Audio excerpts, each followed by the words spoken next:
Hi friends, welcome to Module 5 of 502H. Let's talk about finishing up the ILP.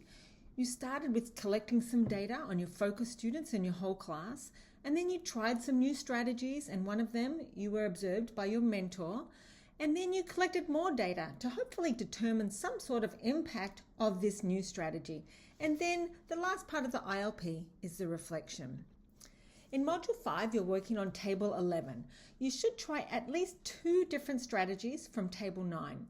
The first column, describe the strategy. Go into enough detail that the person who's reading it can get a sense of what happened. Don't make assumptions. In the second column, talk about the data you collected. It could be anecdotal data. It could be that you've noticed that on the past assessments. Think also about your focus students and if you were focusing on student behavior as well.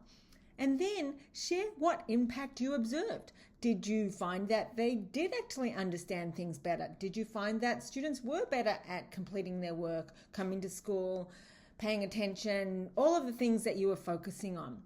In the third column, reflect on what you learned about applying the strategy. Was it worth it? Sometimes action research, it's a lot more work than it can be worth it. Other times, it's like, well, that wasn't even really very difficult and it made a huge impact.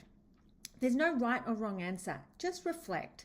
Think about, did it work better for some of your students than for others? Do you feel more confident or proficient at the CSTP? And did you make progress toward meeting your goals? It's really just an opportunity to think about that particular strategy that you tried and whether it was worth it or not. The last part of the ILP is the reflection. You know, we've talked about action research. We identify a need, we conduct some research, we try new things, we reflect on impact, and guess what? Then you repeat it all again. So as you write your reflection, how do you feel now compared to when you started the program? What was most personally, not logistically, but personally challenging part of professional growth journey? And what was the most rewarding part?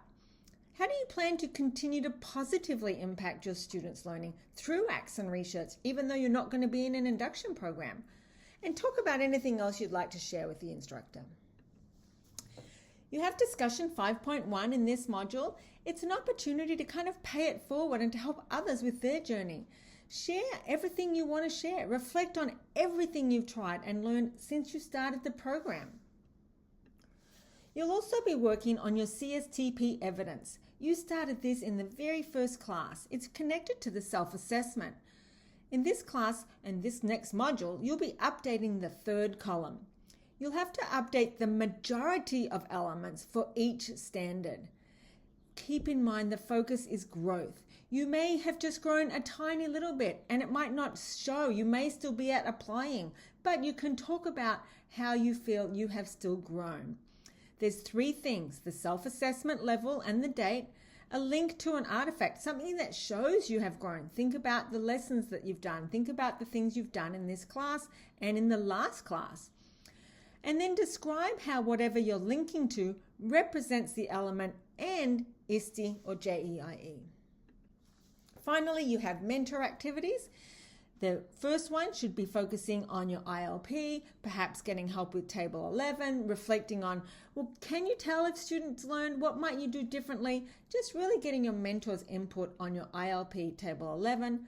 And then for the second meeting, perhaps focus on CSTP evidence, ask them for input on how you can show growth in the different elements. That's it from me. We are in the home stretch. Keep up the great work.